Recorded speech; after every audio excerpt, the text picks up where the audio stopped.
about as ready as I'll ever be. So let's go ahead and get it started. Uh, Welcome this evening, everyone, to this evening's Maada'oonidiwag, our sharing session. And tonight we have quite a few people in here with us. As we've said previously, um, we are not considering any one person to be an expert, but we do have people who are guiding tonight's conversation, so guiding participants. Um, let's see. I guess without being too wordy, Garrett, I want to go ahead and just kind of, start passing it off to some of these guiding people. But tonight with us, of course, Garrett's an important person. He'll be doing some technical behind the scenes things. We have Tedfira Rushdan as well, who will help give us some guidance and input there. We have Katie Brissett, and we got Jarrett. And thank you for being with us, Jarrett. And let's see who else. I'll be moderating some chat things there. And let's see, we have Natalie Ramos, who will be doing a few things behind the scenes as well. And I feel like I'm leaving out some people. I'm not sure if Rosebud is in here. She may be one of those numbers I'm seeing. And yeah, so I guess without any further ado, I'll kind of back away from the microphone and pass it on to Katie. Or if it's not Katie, who comes up next here? I think it's me. Can you guys hear me? See me? Loud and clear. All right, awesome. Buju ginawa minuwa sago ninsa ziguni kaya ndishnikas. Mangin do day Miss Kobe Kong don't you ba?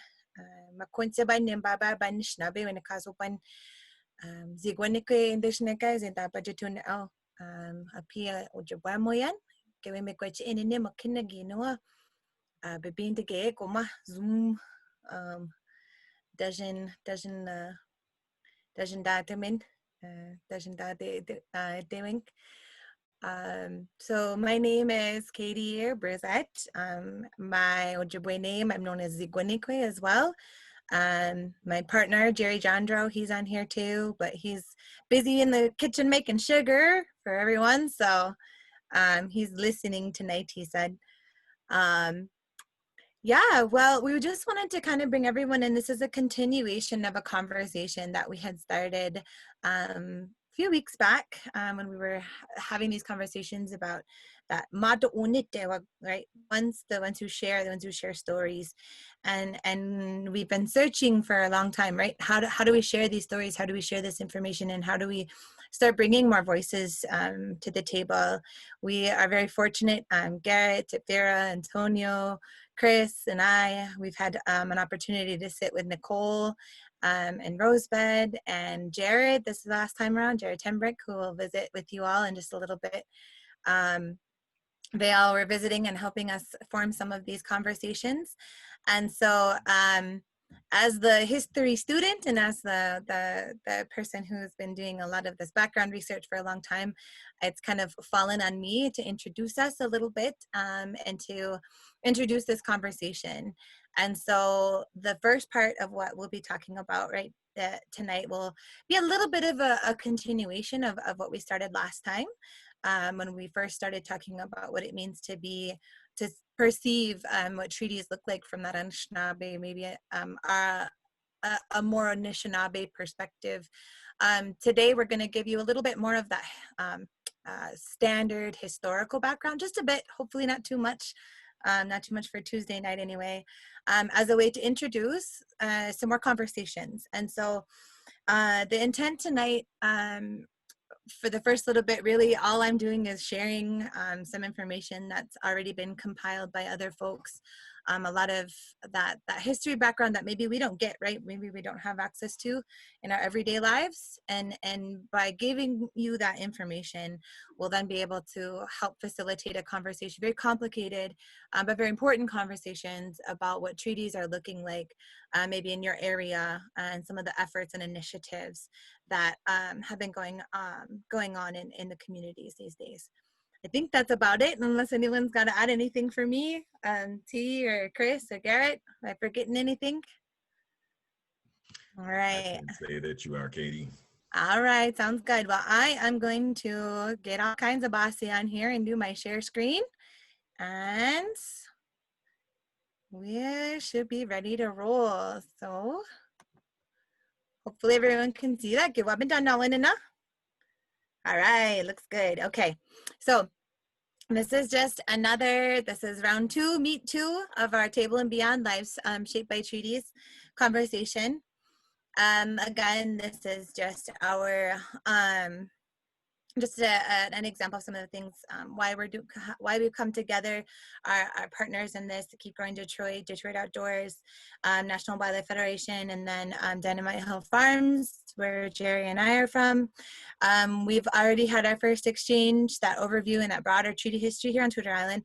And we're going to have some more conversations about treaties here affecting the Detroit area. And we're really lucky Jared's going to be sharing some of those conversations. And then we also made a call out last night. Some folks may have seen this, and we'd like for you to think about some of as you're listening to this conversation, how these treaties are affecting in your area, and some of the ways that these treaties are being brought forward in the work that perhaps you all are doing.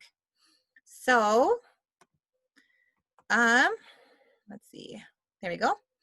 This last time around, when we were having this conversation, we really were striving to talk about the Dibakunagewan, right? Like the way that society and rules have been decided, those expectations. When we had this conversation last time, we really looked at those Anishinaabe Dibakunagewan and those expectations, and how Anishinaabe may have, from an Anishinaabe perspective, understanding how we live in these societies together. And when we had that conversation last time around, we really spoke to this idea of the relational law, right? The relational expectations.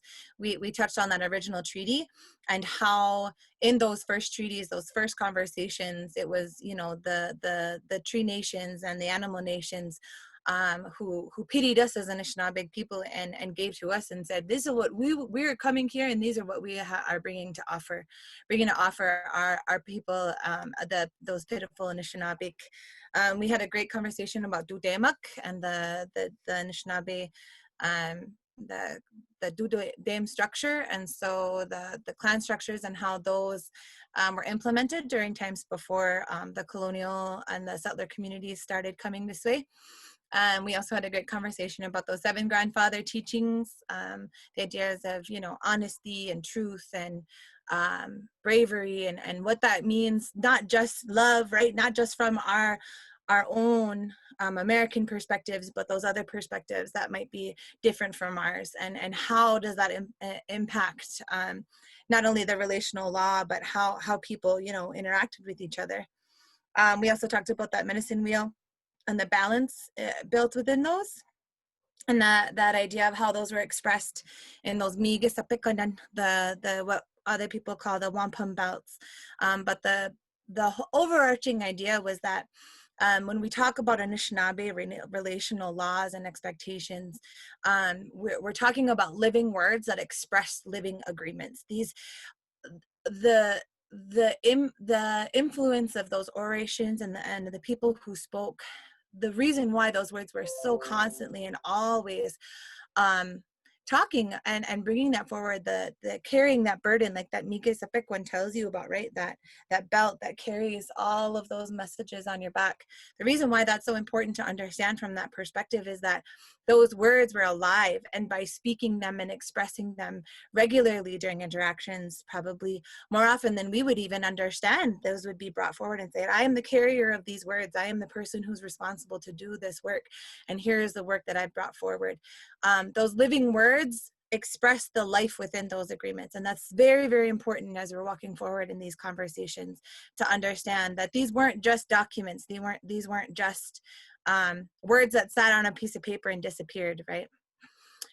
This next image that I brought forward, again, I said this before, I'm working under Dr. Marty Reinhardt, and I'm really fortunate. I'm getting a lot of experience with him.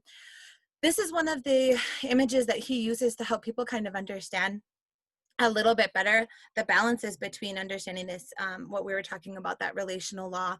These are three of the very specific types of laws that Anishinaabe Indigenous peoples who are citizens here and are federally recognized tribal members, they live and work under. So those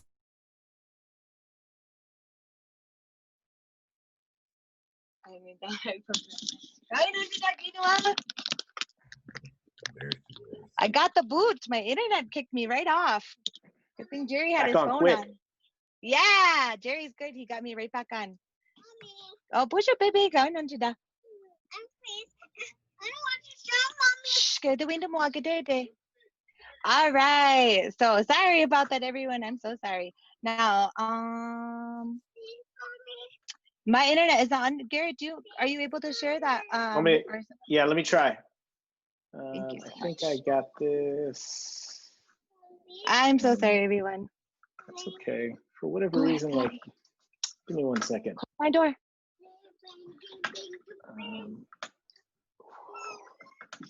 Should be able to share. All right. Well, Gary's getting ready to share on that. I can still kind of speak to it. As we were talking, that second piece that's on there, if we're talking about those, so there's those inherent, there you are, there we go, Garrett, thank you. Those inherent Indigenous rights that we've retained, and those are the ones that we talked about earlier. There are the treaty rights themselves. So when you look at this image, they're talking about the fact that some of the treaty provisions will stipulate directly to the retention of rights. So these aren't rights. A lot of people have this misconception that these were rights that were given to Indigenous peoples, and it's not. That's a retention. It's rights that we had, and that in the cession of land here in Michigan and Wisconsin, all across the United States, when that land was ceded away, that was the exchange, right? So that the use of the land for mainstream individuals. And then in ceding that land and that territory, as Indigenous people, as Anishinaabe, Ojibwe people, retain the right for ourselves to be able to use that land in certain ways or specific rights. There are other stipulations on those treaty rights that do have a removal of specific rights, and those are definitely involved in some of those. So a lot of that has to do with land use itself and where people can and cannot use specific lands. But another thing that needs to be really understood when you're talking about these treaty rights is that these are protected as the supreme law of the land under the U.S. Constitution there. And so when there's that third level of understanding that back on, try it again. There's that third level of understanding that once you get me logged in, that needs to be welcome to reservation internet, y'all. Sorry. That needs to be understood is that civil rights, right? So that the Indigenous peoples have a guaranteed citizenship by treaty and by law. And then there's that last little space that's in there, like other citizens of the United States, Indigenous peoples also enjoy the rights and privileges guaranteed under the U.S. Constitution and state constitutions as well. And so, Gary, you want to scoot over to the next one? Thank you, sir. Oh, there we are. Some ways to kind of understand this, and again, these are just kind of some heavy words. It's not anything anyone's got to memorize. There's no tests tonight. But here's another understanding. So the treaties themselves, including the ones between the United States and an Indigenous tribe or Indian tribe, the U.S. Supreme Court itself has explained it's essentially a contract between two sovereign nations. Indian tribes are recognized as sovereign nations by both the European countries.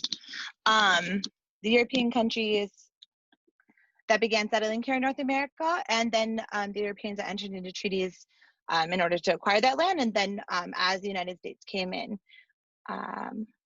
Looks like we're almost back on here, so you're going to see my face all kinds of ways. All right, let's see.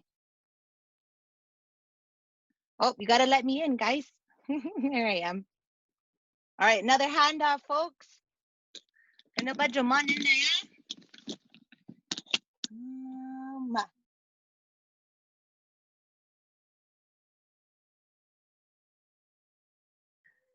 Hey, there we are. Jerry didn't know he was also filling in tech roles back here. Welcome to our Res Internet. Sugar and tech back here, you guys. I'm the luckiest girl in the world. All right, so another piece of really important understanding that everyone really should know is that Supremacy Clause that's involved in this. Now, this is written right into the Constitution, and this is one that you'll see, and it was noted in that little image that we had just before. This Constitution and the laws of the United States, which shall be made in pursuance thereof, and all treaties made, including treaties made with tribal communities and the tribal communities themselves, or which shall be made under the authority of the United States, shall be the supreme law of the land. And that's one of those key phrases, right? Supreme law of the land. And the judges in every state shall be bound thereby, anything in the Constitution or laws of any state to the contrary notwithstanding. And so all of that understanding, those pieces, they're fundamental as we're going through this process. Garrett, can you skip to the next one for me, darling? There is this space here, these canons of treaty law construction. The Supreme Court's developed these set of rules that interpret Indian treaties themselves. They're known as these canons of treaty construction. And these three canons are fundamental, again, as you're understanding how to interpret treaties themselves. When you're looking at them, these ambiguities in the treaties need to be resolved in favor of the Indians. So if there's something in there that is unclear or you're unsure of, it needs to be understood in the favor of the signers who were least, who are at the most disadvantage. The treaties, Indian treaties themselves, they need to be interpreted as the Indians would have understood them. Again, key phrasing and key words as the Indians themselves would understand them. And then Indian treaties must be construed liberally in favor of the Indians themselves.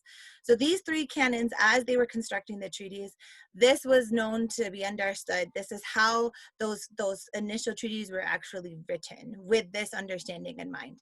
Not necessarily how they've been interpreted since then, but that's kind of, that's more, we're gonna talk more on that space.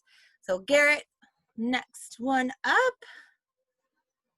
Thank you. So we're going to take a little bit of space because we want to make sure that there's time for people to kind of interact and get to know each other before we load too much information inside your heads, or before this conversation gets really going. We like to make sure that there's a space for everybody to have these conversations. And you can't really have a conversation if you're not sure who you're visiting with. And so we're going to repeat the same breakout questions that we had the first time around, another round of introductions. If you get in a group with someone who you've met already, tell them a good story and check in with everyone, right? This is a time for you to just kind of get to know just a bit, and maybe share with us, with your group, what kind of brought you to this event today. Again, we're asking that we follow some group norms, just thinking really deeply and being respectful of each other's voices and opinions. You never know what someone's words may do or are for you, and so it's really important for us to kind of take time and just be there to listen to what people are bringing forward. And we're going to go for about 10 minutes, and we're just hoping that we can be mindful of the time so that everyone has time to share while they are in these sessions. So Garrett, sir, I think that's you guys. And then Garrett, I can share my screen. I can get back on screen sharing when we're done with this breakout. Okay, sounds good. Great, thank you. All right, so it sounds like folks are starting to head back in. I'm seeing faces pop up here. I'm gonna just chit chat a little bit till I get the go ahead that says everybody's kind of come back in on the screens here. But we're just we had a really cool talk. We got to meet Susan. Me and T got to kick it in the same room again. Me and Tefira love hanging out. Hey girl. And one of the things I was reminded of, right, like this is a conversation. I'm giving y'all some information on this first part of the conversation, the first time that we talked. One of the things that you'll see and you'll notice as we're having this conversation is there's so much background. Garrett and I were going over this PowerPoint just a couple hours ago, going over everything. And, it's hard. It's hard because so many of us have never had really access to this information. We don't really know how much there is out there and how important it is. And the reason why I'm bringing this part of the conversation forward is, and I think Jared and I were talking about this last week when we we were really talking on how do we bring this conversation forward. There's a lot of front loading in this information. There's a lot of stuff to go over and go through, which is why we had that longer session that last time around. And for anyone who missed it, I believe, Garrett, it's recorded, and there's spaces we'll be able to let y'all know where you can find those first recordings, so you can kind of catch up on it, so you don't feel like you might be too far behind. Don't feel bad if you feel like, wait, she's going really quick, I don't know if I know what we're talking about here, because really the intent is to get through the like history stuff here so we can get onto like really bringing forward some good conversations. So that's part of what all this is. I'm just doing my teacher role, bringing history in for y'all. So I'm going to pull back up that PowerPoint. I think we're all set. It looks like everybody's kind of back in here, unless it's Jerry still on there talking. He usually is. Let's see. I'm gonna do my share screen. I know you can hear me. Oh, I've been disabled my share screen, Garrett, because I'm no longer a host when I got the boot. So someone's got to share or someone's got to make me host. I can dance a little bit for y'all too, though. Are we good? Am I on? All right, let's try it. Nope, I can't do it. All right. You got the power. I got the power. I did it. I did it. Did you? Yeah. Am I sharing? No, it says I can't. You lying. Come on. Yeah, Dynamite Hill Farms co-host. Oh no, is it your? Oh, that's Jerry. You made Jerry the boss, not me. Come on now. Man, he's got the power. Wrong person has the power. These are how real conversations happen, y'all. All right, now I'm in. I see it. I can see kind of hectic. There I am. Oh. All right, back on. And big screen share. Oh, no, not that kind of share. Got it. Done. Present. There we go. All right. We're rocking this. What do you mean? It's Tuesday night. Don't laugh so hard, Garrett. This is funsies. Okay, so we went over these canons, right? These are just some baseline information for y'all. Just to peek through, just kind of hold them in the back of your mind, because as we're talking, this will come back up for you and you'll sit there and be like, wait a minute, how is that an ambiguity? Why is someone interpreting it this way? As you encounter more and more of the treaty law that we're looking at, the treaties and the interpretations that we see to this day right now that we'll have these conversations on, these are the kinds of questions that we want people to really bring out there and ask, you know what, wait, how is this treaty being interpreted on behalf of the Anishinaabe or the Potawatomi, of the Ojibwe or the Adawa? How is it that those are being interpreted if this is how they're being known in this point in time right now? So just kind of keep these in the back of your mind. No quiz yet. We'll see. Oh, there's our question. So this is fun. I got to do a little bit of research. Dr. Reinhardt brought up the idea of memeology right now. This isn't a completely official term. You're going to find this in the Webster's Dictionary. You will, however, find the definition for a meme in there, right? And we think of memes. We think about all these really fun pictures and people posting up their social interpretations about what's going on, these ideas, the behavior styles. This term actually comes all the way from the 1970s, which I thought was kind of cool.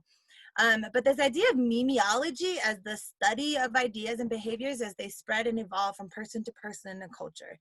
And so if you think about it, it's almost like a genealogy, but we're talking about thoughts instead of bloodlines.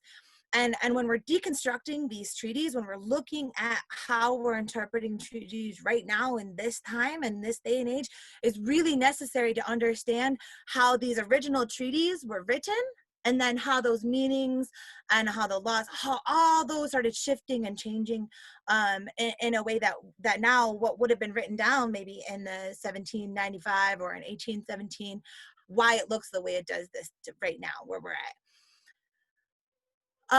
This is an image that Dr. Reinhardt has developed. This is an understanding of the Michigan Indian tuition waiver. And this is a really important image. I'm bringing this image up right now to y'all because I'm going to show you an example of an annotated timeline. Sounds horrible. You don't have to study it. It's not as bad as y'all think, but it is definitely a lot of work.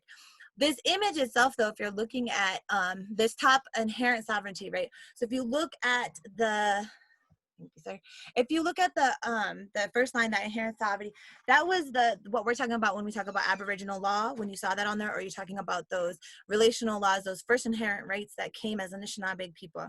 And I say Anishinaabe from my point of view, which is like indigenous people. It's an Ojibwe term that is used to mean the original people. It is also an overarching term that people will use. They'll say the Anishinaabe of this area, meaning people of the Three Fire Confederacies, the Odawa, the Potawatomi, and the Ojibwe peoples. I use it interchangeably, but when I'm talking about this inherent sovereignty, I'm saying that indigenous, a lot of people are using that word indigenous. I myself, because I'm Ojibwe and I have a word to use, I like using Anishinaabe, because that's what it means to us, is those original people, that original sovereignty. So if you look at the way that this hourglass is shaped, right, it has that big open start at the top where all of these rights that came along with being Anishinaabe came in those spaces. And as that sovereignty started to shrink, and as those ideas started to get narrower and narrower, you'll see specific times and specific events that were happening in history that started kind of narrowing those understandings. So if we're talking about something for existence, for example, the Michigan Indian Tuition Waiver, or if we're talking about Indigenous education, but we could be talking about anything. We could be talking about hunting, fishing, gathering rights. We could be talking about ceded territory rights and land, usufructory rights within the land itself, the use of the land. And so any of these can be looked at in this same scope, where you look at that inherent sovereignty as indigenous peoples, and then we go through and start looking at some of the restrictions that were being made. And so the first one that's really important to take into consideration is the development of the U.S. Constitution, the binding document that creates the United States of America and starts to put into play their interpretations about what it meant for us to be Anishinaabe or Ojibwe or indigenous peoples. During that U.S. Constitution was that treaty making era, right? So them as a legal body were able to start being able to create laws. And so that treaty making era is another narrowing of those rights and those inherent laws and expectations for ourselves. And then there's an act that specifically came into play, the Snyder Act, that narrows us from us as individuals, communities, bands, tribes, as to being tribes within, underneath the U.S. Constitution, the treaty-making era, where we would be signing as larger groups of the communities. So maybe myself, I'd be from a small family band up in Madeline Island, but then I would be considered part of I'm now the Red Cliff band of Lake Superior, Ojibwe, right? And so like they started narrowing the definitions of what it meant to be a part of that.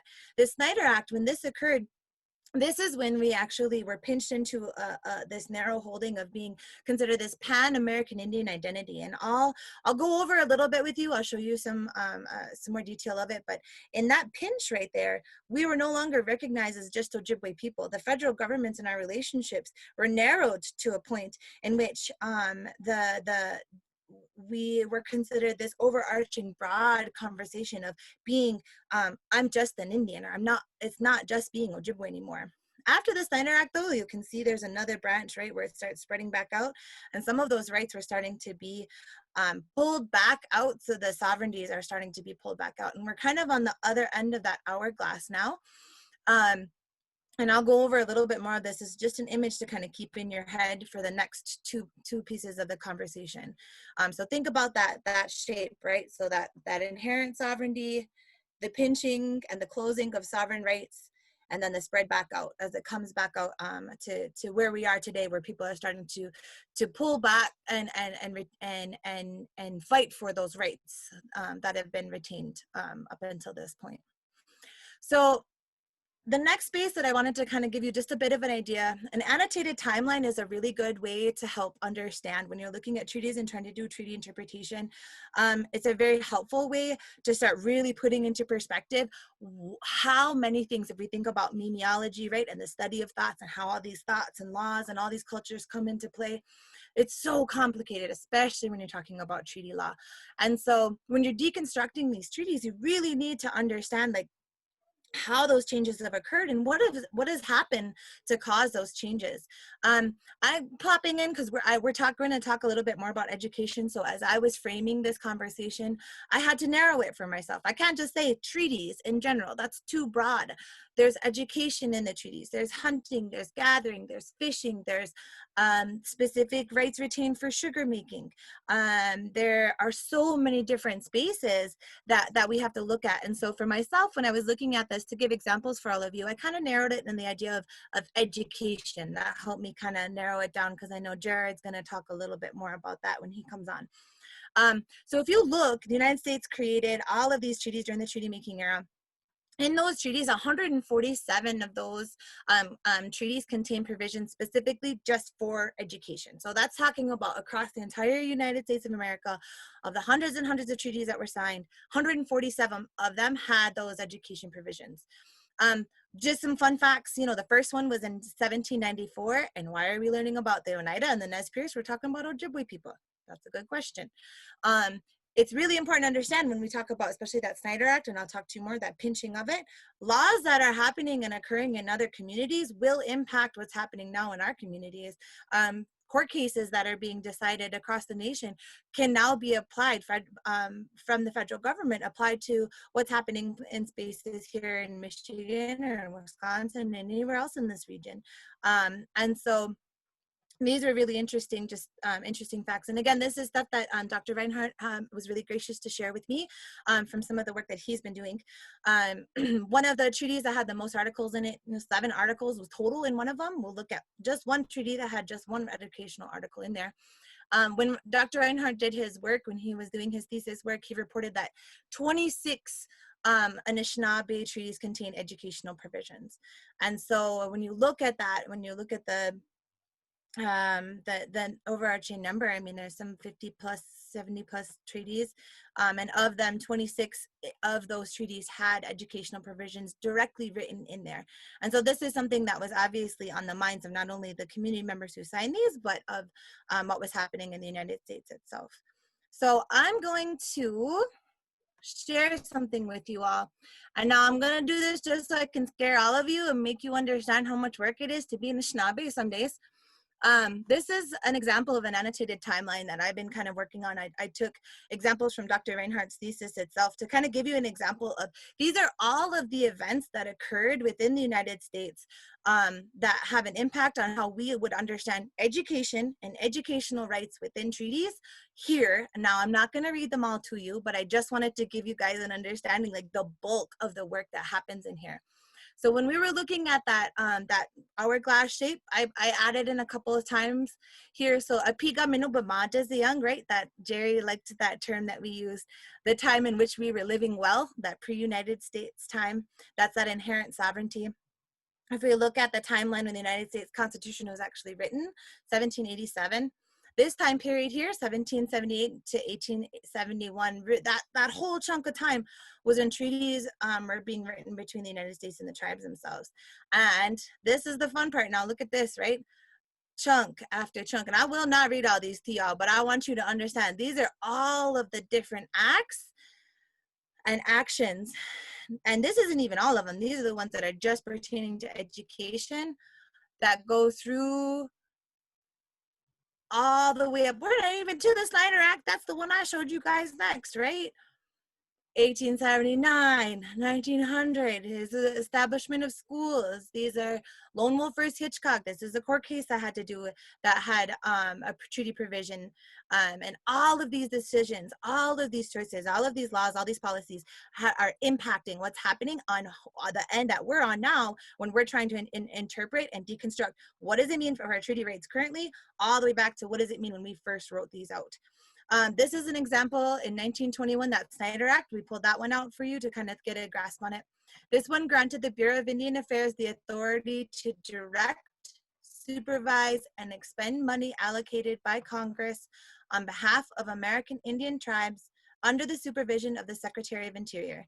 The Snyder Act set precedent for the federal government to deal with tribal obligations under pan-Indian legislation. So this was the point in time when we were being considered no longer just Ojibwe people. Federal government and federal policies were then going to start impacting what was happening to us. So if something happened with the Nez Perce, or if something was happening in Alaska, or if a legislation was being passed and being discussed in a certain state, that federal law getting passed could be then dictated and sent down the chain and impact the communities that we're in now.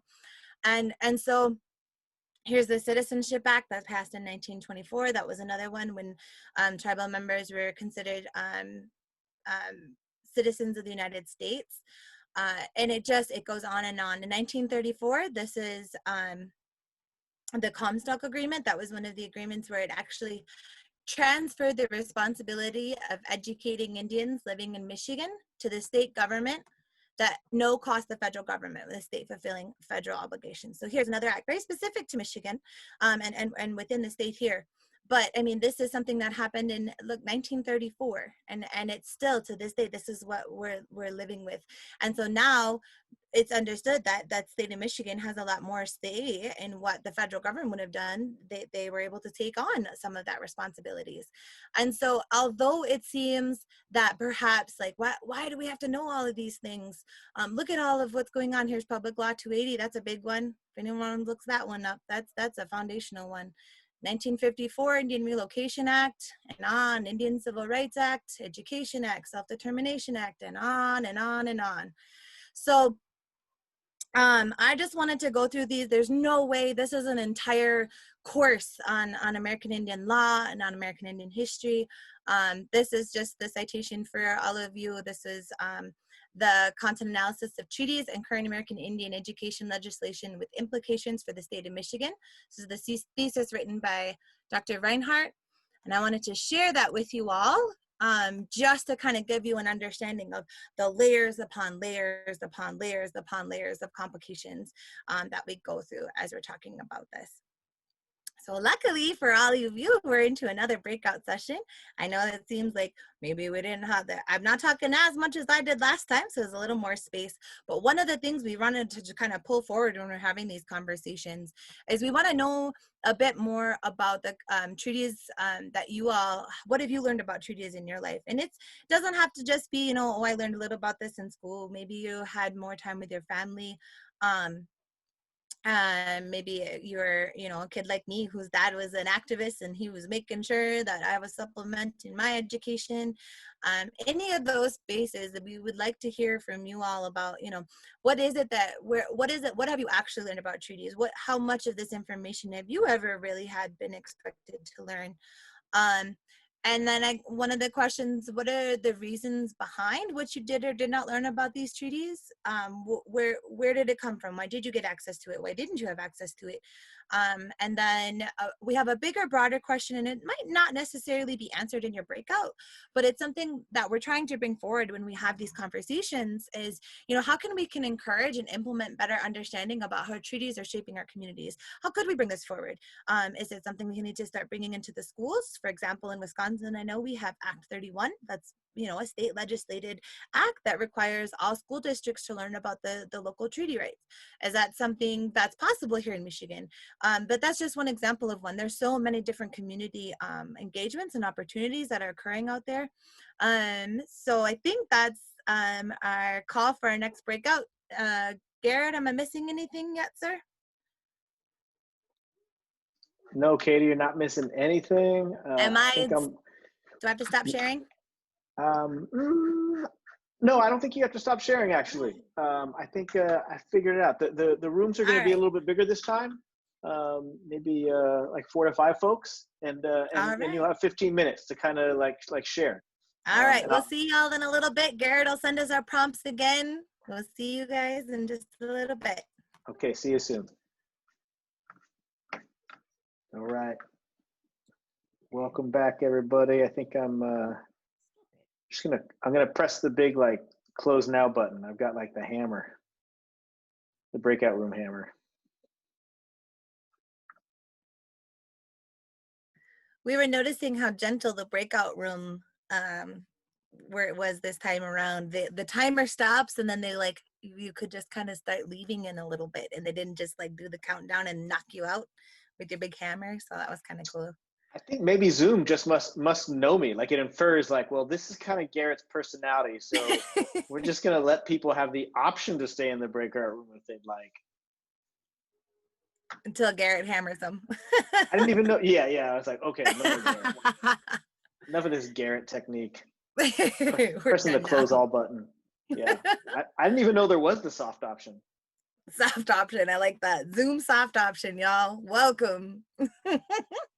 It reminds me of a good brunch drink that I had one time called the Velvet Hammer. Oh. It was half Guinness and half champagne. Yup. Sounds bubbly and a hammer like. Yeah, with breakfast. All right. I think we're about pulled back in here. Sounds like everybody, did you hammer them all in there, Garrett? Yep, I think we're back in. We're good. So I have one more little thing that we're going to kind of peek at together. Giving you some of that background information, helping you kind of frame some of this. Hopefully you had a chance to be a part of our other conversation. If you're not, again, that was recorded. So if you'd like to check that out, we'll be able to, Garrett will be able to, we should have that, but someone knows where the link is. I don't, I just talk. Garrett knows. So I'm going to share my screen and I'm going to give y'all an example of,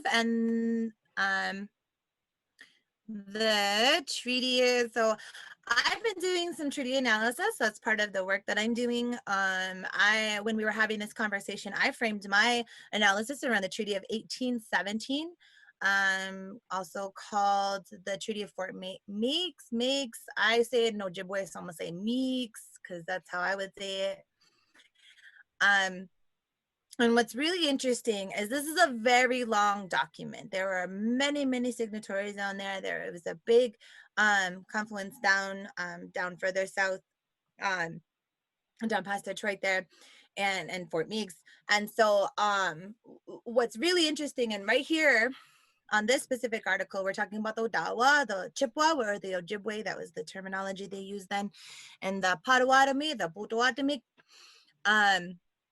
They're talking about them specifically on this article, but there were more signatories on there. This treaty was also called Treaty of the Wyandot, and they were significant signatories on there. To go back and to actually reference every single person, the whole before the first article, there's an entire paragraph that just lists all the people who had arrived and been a part of this conversation. So I'm pulling out this one article. This is Article 16. I'm pulling just one out for you all to kind of look at as a way to kind of look at understanding. So if we're reframing this and think about this conversation, when you're looking at this conversation, we're going to have a little bit further conversation. We'll be referencing back to this when Jared shares with us next. And this is really interesting because this is the original language that was written in the treaty itself. So in here, they're talking about the fact that some of the Odawa, the Chippewa, and Potawatomi tribes being attached to the Catholic religion and believing that they may wish some of their children hereafter to be educated, do grant to the rector of the Catholic Church of St. Anne of Detroit for the use of the said church, and to the corporation of the College of Detroit for the use of the said college, to be retained or sold as the said rector and corporation may judge expedient, each 1/2 of 3 sections of land to contain 640 acres on the River Raisin at a place called Macon, and 3 sections of land not yet located, which tracts are reserved for the use of the said Indians by the Treaty of Detroit in 1807, and the Superintendent of Indian Affairs in the Territory of Michigan is authorized on the part of the said Indians to select the said tracts of land.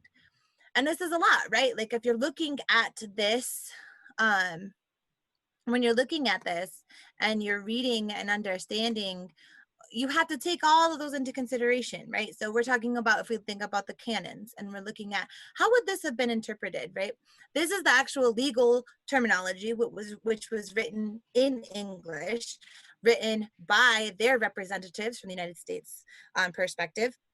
And yet when you are looking at it, it says right in there that these 3 specific communities, these 3 specific groups of people, believing they may wish some of their children heretofore educated. what is it that they would have meant in that space? What kind of education are they talking about? And that's part of when you start analyzing what treaties are going to be saying and what they look like. This language standing alone seems pretty forthcoming, right? It seems like, okay, well, they're going to set about this chunk of land. 1817, when you all look at the plaque in the University of Michigan, it says founded in 1817. This is when it was founded, when this agreement was settled. This tract of land that was written down in here was for that university, even though they hadn't quite decided quite where it was going to go. And then it was then moved over to Ann Arbor, right? But these decisions and these choices and the way that people interpret and understand that, we don't think about how far back that conversation really goes, where it was originally started. And then if we think about our annotated timeline that I just showed you, or another interpreted and annotated timeline, when you look at all of the different factors that have gone into play that have in essence stripped a lot of the initial meetings from here. And I won't go into too much detail about those right now. I know Jared's going to share with us some of his perspectives on that, and we can continue that part of the conversation. There's just so much to know, to learn, to understand. And this is just one part, one section with some highlighted yellow words for y'all to like take a minute to think of. And that's not even the start of all of these. So as for me, my history lecture, my little bitty mini lecture for you all is done. I will continue to participate in this conversation. I'll do my best to answer any questions. Just wanted to again say, I want to thank Dr. Reinhardt for all of his help in helping me prepare this work. And most of what I'm getting is because he's been so kind as to help me learn this as I'm going along. Again, I'm a learner myself. I'm no expert in any of this. I'm just continuing to do this. I shared in our breakaway group the burden of this information. As Indigenous people, we carry this burden. I have to know these things. I did this in my undergrad work. I learned this in my high school. My father expected this of me when I was a little girl. Constantly, I have gone to seek and carry this information. And it wasn't because I was going to be a lawyer. It's not because I want to study treaty law. I want to be in education, right? I want to work on a farm. Shoot, I do dishes half the time. So, and yet still, right? I have to take the time to learn and understand these things. And in our group, in our little session, that last piece, one of the things we brought out, one conversation that we brought forward was this idea that, for a long time, us as Indigenous people, us as Ojibwe, as Maada'oonidiwag, as Odawa, as Seneca, as Huron, as all of us, right? We've carried this information along. We've breathed life into the meaning behind these treaties over and over and over again. When we share this with our children, when we practice our treaty rights, us on one side of it, we've carried so much of that weight, and it's heavy because we're small, we have fewer people. There are more and more of us who are carrying these bigger and bigger burdens, more and more information. And so the more of us who learn about these things, the more we share this information, the more of us who start to pick up some of these pieces and become those experts and learn more about these spaces, the more that we can carry and shoulder that burden together, and the less of that weight that we each individually have to carry on our own. And so I'll take that moment to kind of step back a little bit, and we're going to hear from Jared Timbrik. He is going to share with us some of his examples, just a moment in his time right now in his life about, how he's really going through this process. So I don't know, Jared, if you wanted me to keep this article up, or I can stop sharing screen so we can see your beautiful face. I have a couple of slides and things that I want to share. So exit and stop sharing, sir. I don't know how to stop what I'm doing. Hold on. Wait, stop share. I found it. All right. All right. Buju, Jared Timbrik Nadishnakas, Bodawadami Nadal, Wea Tanong Nadolchbia, Nodawa Zipi Niek Nadeben Dewas. Hi, my name is Jared Timbrik. I am Potawatomi and I live here in the city of Detroit. I'm Nottawa Huron Band of Potawatomi. And yeah, I'm just going to share a little bit about what we are working on, what we're doing, and then also a little bit about kind of like a direct story about the Treaty of Fort Meigs. So I'll share my screen here. Let's see. It's gonna look weird because you don't need to see all that, but there. So this is just this image of some of the different treaties here in southern Michigan that we've talked already about, and some people, I think I've already shared this, but in talking about and thinking about the Treaty of Fort Meigs and the impact of treaties, I live here in Detroit. My ancestors lived here in Detroit. I'm very blessed that I'm descended from some of the people who rest now in like Fort Wayne and some of the burial mounds here. And I have, my tribe was one of the signatories of that treaty, and so we were given that promise. And when we talk about treaties, I look at them as this is a promise that our federal government made to people, and and I say our federal government because today I am a citizen of this land that's called the United States, and so they made a promise to my ancestors that their children would be able to attend the University of Michigan. And today I do. I attend the University of Michigan. I'm enrolled in the School of Education where I'm getting my PhD. But the problem is like, and that drives me and to feel very passionate about this, is that particular promise went unfulfilled for around 130 years, and it's still largely unfulfilled today. The university currently has enrollment statistics that show underrepresentations of American Indian youth. And perhaps most frustrating to me personally, my tribe lifts me up and empowers me, and my tribe is able to help me pay for my education.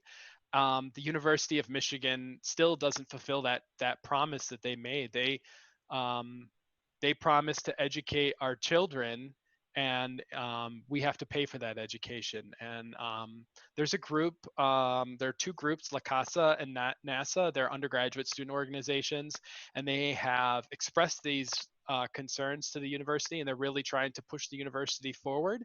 But the reality is that the university is still very resistant. And I always think about any situation when we talk about treaties and treaty rights. I think about Dene scholar Glenn Coulthard, who said that power given up without struggle isn't real power. And so my ancestors struggled and survived. I have to continue that struggle to help ensure that our ways of life survive. And one of the ways that I do that, and that we continue to struggle, is that we work today on treaty rights and treaty negotiations, and we engage in conversations with the state of Michigan, with the federal government. Several treaties the federal government considers invalid, or they no longer have to enforce because the people left the land. And this is a picture of Pine Creek Reservation from the 1960s, and it's a very different place today. But that's the thing about us. Like, my tribe and my people were forcibly removed, or we were supposed to be forcibly removed. We refused. We hid, basically, and we stayed on the land. And we did not go to Kansas. If we had, we would not have the options for the rights and the treaty discussions that we're talking about today, because the federal government would say that as soon as you left the land, you no longer had those rights, even if they forcibly removed you. But we still are here, and so we still have some treaty rights, and we're working to exercise those in many different ways.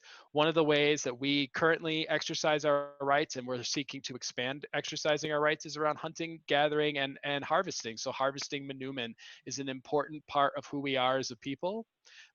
It's been said before in these talks, but it's always important to say it. I think, this is the land where food grows on the water, and we were called to come here by our prophecies. This is one of the most essential practices of being Anishinaabe.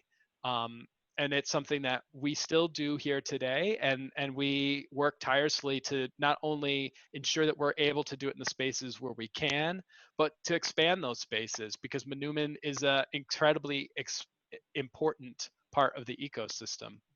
Hunting, like I said, is another thing that we talk about and that we are engaged with stakeholders in the state of Michigan about, because we want to make sure that we are able to care for and feed our families and connect with the nature in the ways that we did.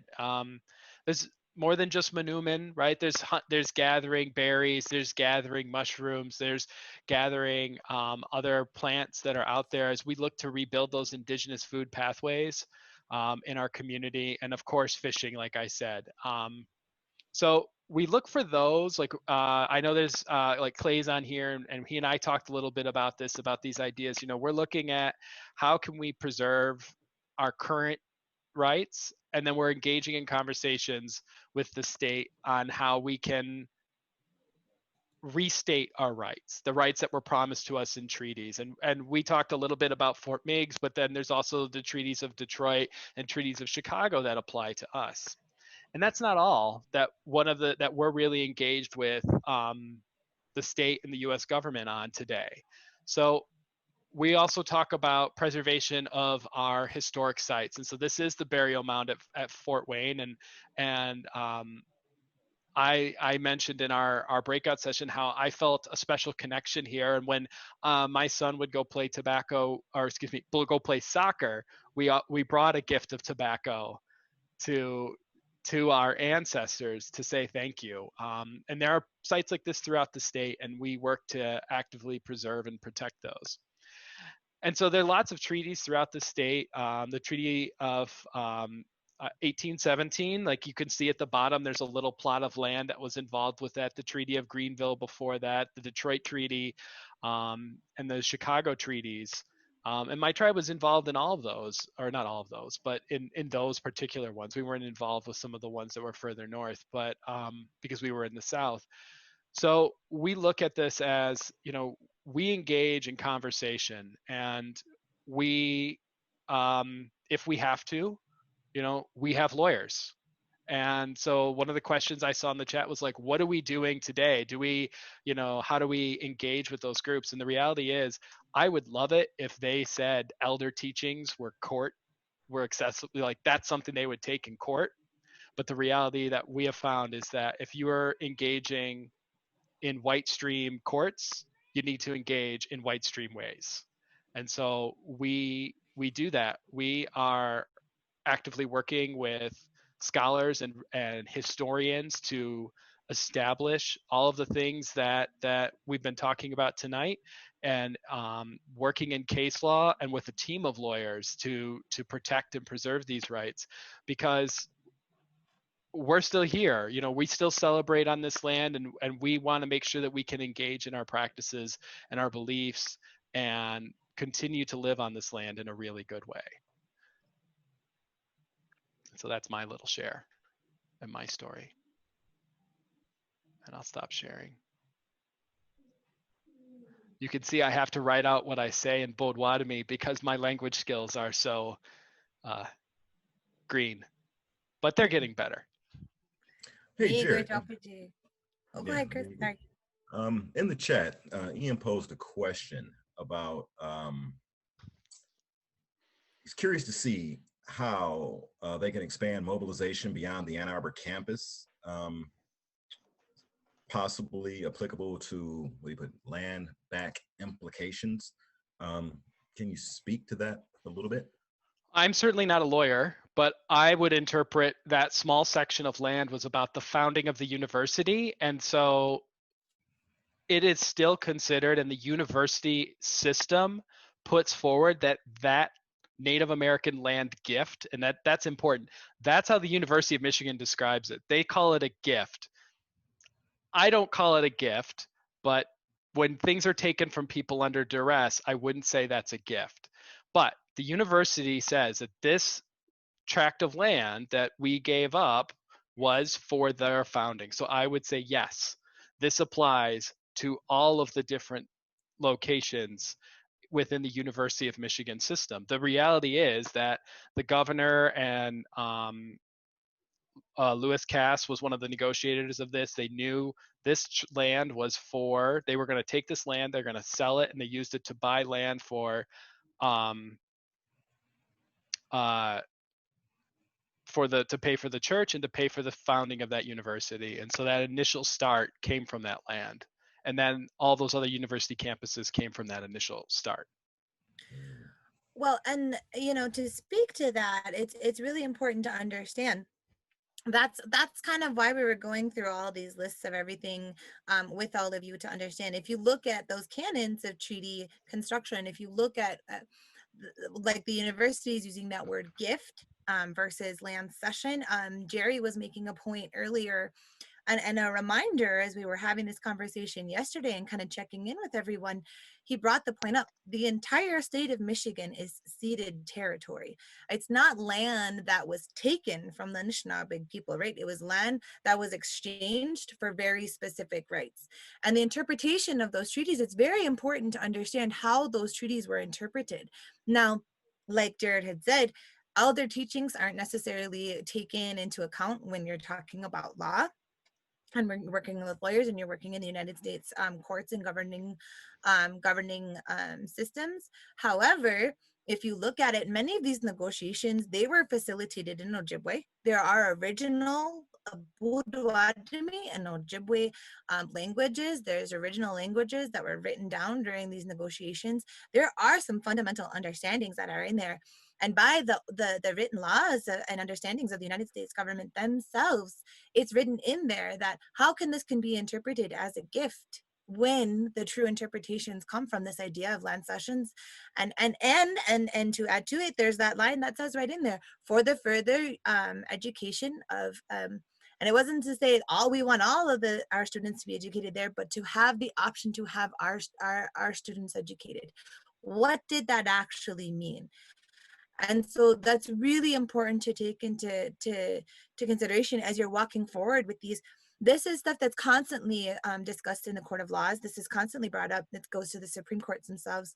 And so all of those understandings, they have to be taken into consideration. And these laws, what Jared had brought forward in part of our conversations before, he had made the point too, these are treaties that were broken. And we had another person in one of our breakouts who said, the stuff that the treaties that were broken and taken, right? Those were passed in courts of law. That's what people don't understand, is the breaking of these treaties, they've been formalized. And so what does that look like if we start restructuring for ourselves and understanding those where does that law come from? Some of the most fundamental laws that we understand as Indigenous people are still based on the doctrine of discovery passed by the Papal Bull in the 1400s. Is that necessarily applicable law? That's a lawyer question, and that's why Jared brought forward. I'm not a lawyer. There's no way to answer that from my perspective. However, again, the more that we start looking at these and breaking these down and pulling apart those understandings, that's one of the things that they say is a blessing about being a member of the United States of America, right? As we can be active and engaged citizens, we can be people who make these decisions and pass those decisions forward. But we have to we have to start reframing that conversation. We have to start bringing these forward. So many people don't understand where this comes from. So many people don't know their roots and where those spaces, what's actually where these laws are based upon. I saw something in the chat. Someone was saying that their ancestor was an interpreter for Lewis Cass, right? And we hear these names all the time. We talk about these individuals. We attend these institutions, and those conversations are so much deeper than just really looking at just some law, just some policy, just some written words. These are living agreements. We are all signatories upon these agreements, and so. Just to keep that in thought. I don't know if anyone else wants to pop in with that. Give me a question in it. And Jared, so much. We want to thank you for sharing that with us. Is there anything else before I move to the next little spot? I want to check in if we've got anyone from the audience who wanted to share something with that. We're actually gonna ask for some sharing at this point in time. Oh, yeah, thank you. This is Dwight Washington. This is Dwight Washington from Lansing, Michigan, and I want to say hi to all of everybody and let you know that I found it to be a really enjoyable and rich discussion. One burning question that came to my mind though was, the Western mind typically seems to think of the self, and I don't have the familiarity with the Native American and Anishinaabe traditions and such, but in terms of when we were talking about treaties are really contracts with people. And then I began to think, that there is, as Jared was saying, there was a natural relationship with the land that I don't know that Western industrial modern America has been able to repeat or it's been able to capture. So I guess my question is, would the concept of self that's like being used in the Western courts, would that really be applicable to the Anishinaabe people, or how might it differ? And may that have a relevance in reinterpreting what's going on? Dwight, that's a wonderful question and very insightful. We really appreciate that. And that's kind of, that is the question, right? Like that's what a lot of us are facing right now. And again, no one here in this, unless there is an expert in the crowd, I'd hope you could jump in really quick and get my back on this one. But that's part of the complications behind this. If we are truly looking at interpreting treaty and interpreting treaty law from those perspectives, yes, the interpretation of self needs to be taken into consideration. And who was self? It wasn't necessary. These contracts weren't signed upon the behalf of individuals, even though there will be individual names and there'll be individual land cession and tracts in there. It's not signed on behalf of the individuals. There were signatories, but how do we reinterpret that understanding, right? And part of that, me being an educator, I see it as that idea of reinterpreting our own spaces as we're having these conversations. How do I change that in my classroom, right? That's a place where I can have that conversation. How do we reframe that for our own educations in our own communities? How do we reframe that? We can't know those understandings until we start having those conversations. And again, that's the intent behind opening this dialogue up, because there's not necessarily an answer for that right now. But us as Anishinaabe people, we can't be the only ones seeking the answers to those spaces. And so, yeah, it's a wonderful question. I don't know if anyone else has any, would like to pop in on that space or contribute to answering that. I think I'd like to maybe try and address that. It's a tough question, but it's a good question. And this is Jerry Jandro as well. But when I think about that, how is that interpreted? I reflect on my understandings. When we were at that table, when we're signing on behalf of our people or our tribe, we're also signing on behalf of the land too, because it's our responsibility to take care of this place. I mean, those are parts of our responsibility that we covered some of the stuff in the first session too, so you may want to check that out. But I would also argue that we were signing on behalf of nature too, and with retaining the rights to the usufructory rights, or the hunting, fishing, and gathering, and all of those things, was so that we could maintain our responsibilities to this place. And so I would, when you pose that question, I started thinking, yeah, we're not just signing for ourselves as individuals, but we're signing on behalf of this place too, that we call home. So I don't know if that helps you or not, Dwight, but that would be my understanding. I appreciate your comment, because that was really where my mind was going, thinking about all of the services, that were done to keep the world, the earth, natural and available for future generations and all people. So I just kind of began to think, like, there was a essential ecological service that was being done that, wasn't valued and just got decommodified in the industrial area. But that was along the lines I was thinking. So thank you for your comment. Right. And Dwight and Jerry, just to keep in mind too, almost never in any of those treaties did any of the communities ever cede the territory in its entirety, right? So when ceded territory was brought in, that's why people have retained those usufructory rights, like the ability to be able to hunt, fish, and gather. That was retained for a reason, and that's exactly what you're talking about. And that the conflict between an understanding of property land, of use, and understanding that those agreements, they came into conflict in that way. And so what do those interpretations look like, and how do we reframe those interpretations now that we have the you know, we have people who are studying law, we have people who are in the universities, we have so many people such as, you know, and I'm thinking about, you know, Rosebud and Jared and Nicole we've been talking about. We have so many names on here. I haven't even flipped through how many people are on here, but just think about yourself in your own spaces. How many spaces you carry all of those forms of knowledge, and then the access of knowledge and the access of understanding. Those fundamental understandings, they truly come from our call as humans, right? We as people. We had this conversation in our breakout session, and there's that one piece that I've heard over and over and over again as these conversations have come through. I feel called.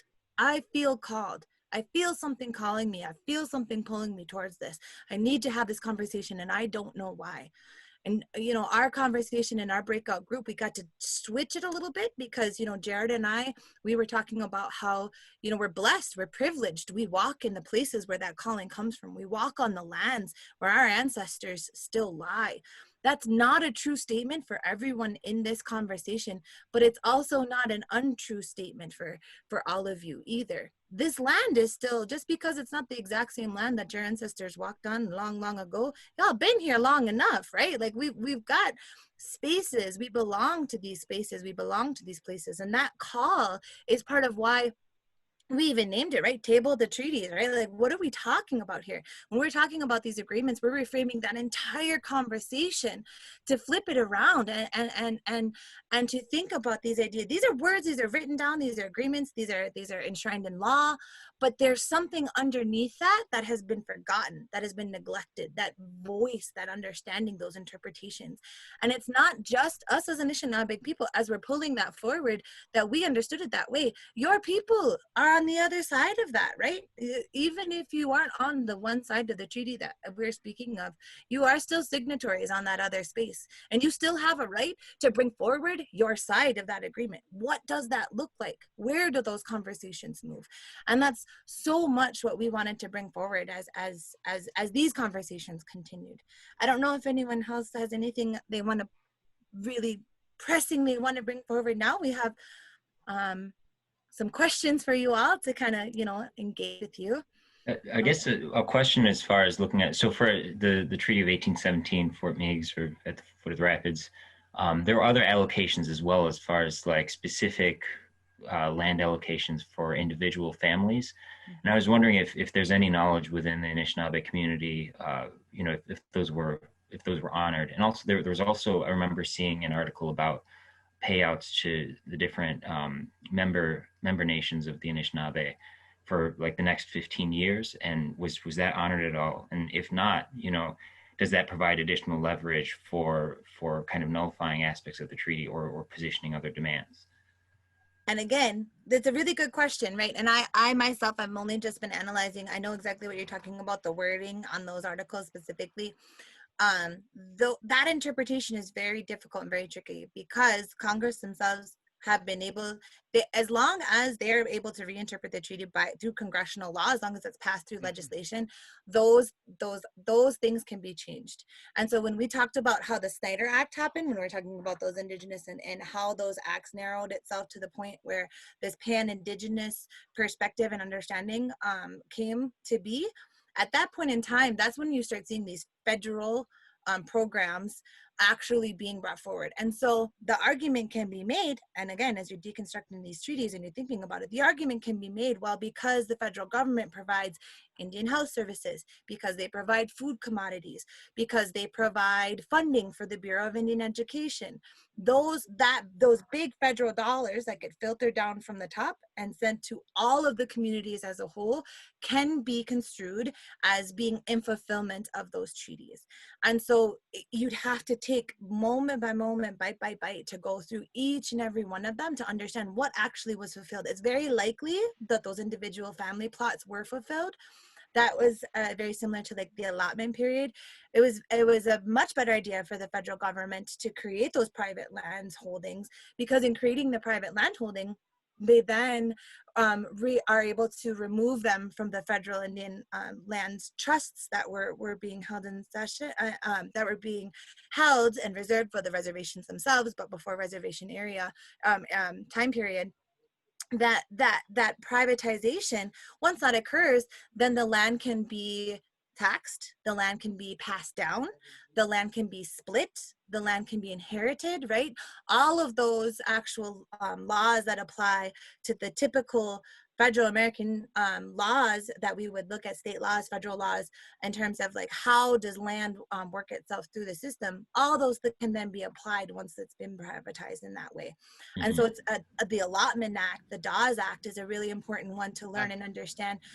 There are still tribes who are fighting that right now. I know myself in our community over in Red Cliff, we just brought to the courts the idea that Red Cliff was illegally allotted before the Dawes Act was passed. It wasn't allotted during a certain chunk of time between our reservation time period and then the Dawes Act being passed. It wasn't a congressional law, therefore this time period of taxation was illegal, right? But that's so refined, right? You have to pinpoint it down to such a specific incident, and it can only be within that one space.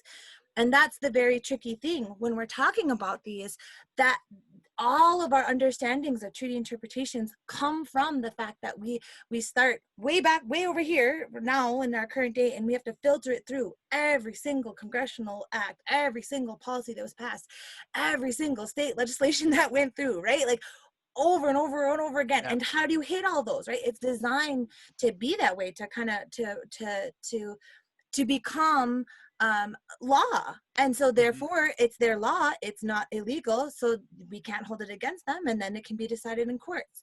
And so what does that look like then? That's the hardest part. That's the part that we're all trying to figure out right now. We need some more brains on it, right, Ian? We need you to be asking these questions. So yeah, like we look at, like, when we have these conversations in our treaty discussions, we're talking, like, we talk about the Treaty of Greenville, but we talk a lot more about the Treaty of Chicago. Yeah. Right? Because Treaty of Greenville was first. Treaty of Chicago was one of the last treaties that my tribe signed. So and we were on this one, right? So, like, I would love to be able to say, like, oh, those were paid, but then those people were still driven off their land, like it wasn't upheld. But the reality is we signed other treaties after that. And so that's where they go. And so we have this, it is this huge hodgepodge of mess. And it's like, it sounds really, I don't know, like the short answer to this question is we hire lawyers, and we take those federal dollars we get, and we take our casino gaming revenue, and we hire lawyers. And that's what we have to do now. And I dream of the day when we don't have to hire lawyers from outside our tribe, but, you know, one of the other things that we do, and like that we specifically do, right? We work in education. We try and lift up and empower our people so that they can be the lawyers, so that they can go and that they can engage in this, because, you know, we don't get to pick the game, and we didn't get to pick the field, and we don't get to pick the rules, but we're still expected to play, and we're going to win. I guess there are two things that come to mind. One is, like, so if you look at some of the lines in the treaties, like a lot of the personal land allotments go to like families, and they'll say something where, like, especially with a lot of, I think, Seneca and Wendat folks, that like there was like a white person who was captured as a prisoner, but then married into them and is still, you know, a prisoner to them, but is getting the land and stuff. And I remember there's a book called Tribe by Sebastian Junger, which talks about how there were a lot of like the U.S. had a lot of trouble with white people joining Native nations voluntarily as well, and supporting. And so, like, if that puts the entire, you know, language and framing into question for the original treaty document, you know. And then I guess second, also, like I posted in the comments on the side about how, at least with the Haudenosaunee, that where it's a matriarchal government, and at the same time they often wound up having, you know, chiefs who are kind of delegates for more administrative purposes or diplomatic purposes once in a while. But the government, the U.S. government would try to speak with just those particular chiefs, right? Then, you know, there's something to be said about discrediting, you know, the legitimacy of that process if you're looking from a sovereignty point of view, not just from a treaty point of view. from an Anishinaabe lens. I'm not as familiar with Anishinaabe governance other than knowing about some matriarchal systems there, but that's another thought. And then the third part is, I guess, as far as like from that sovereignty angle, like there are gray areas where it's just like probably it isn't necessarily in any legal documents or anything, but like it's within your right to do certain things anyhow. And I feel like that might be something, interesting things can happen there too, I guess. Yeah, violence will happen there when you start doing that, I guarantee it. I hate to say it, but it's true. And I think just another point that I wanted to drag out, because you're asking some really good questions there, Ian. This is Jerry Jandro again, but I would make the argument too that the United States never had the right to actually hear any of these discriminations in the United States court system. If you have two sovereigns that disagree, like let's say the United States and Canada have a disagreement, it's not necessarily held in the United States court, or it's not necessarily held in the Canadian court system. Like there's an international court. And I would like to see an international court start looking at some of these issues, because it's kind of difficult when the United States court system is weighing in on these situations. I mean, it seems like a conflict of interest, if you ask me. Even still, the language of those treaties actually makes the United States bound to those agreements still. It's rare that we lose those court cases, but it's a pain in the ass that we constantly have to take everything to the United States court system. Oops. That's a really good point, Jerry. And just to kind of give some people a little bit of background information too, it's worthwhile if you want to take the time to do this. The Geneva Accords, full ratification has never actually occurred by the United States. They've never actually ratified the terminology behind genocide. And there's a lot more behind that.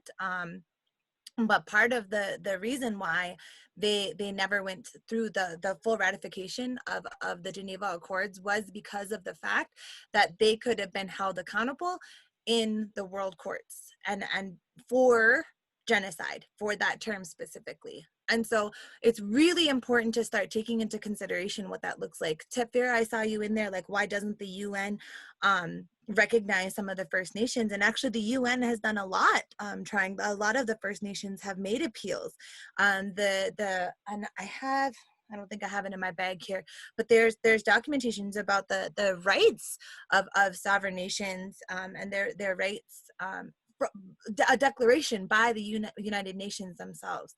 And so if you think about who we are, let's think about us as the United States and compared to any other country, any other space that would like to hold the United States accountable for what has happened in their communities. What's happening with that, right? Like, where does that power held and who's holding them accountable? Where does that go? And it's the same story. We're in the same story, and yet we're even in the story, right? Like we could talk about how countries across the UN Declaration of Rights of Indigenous Peoples. Thank you for Ali. That was awesome.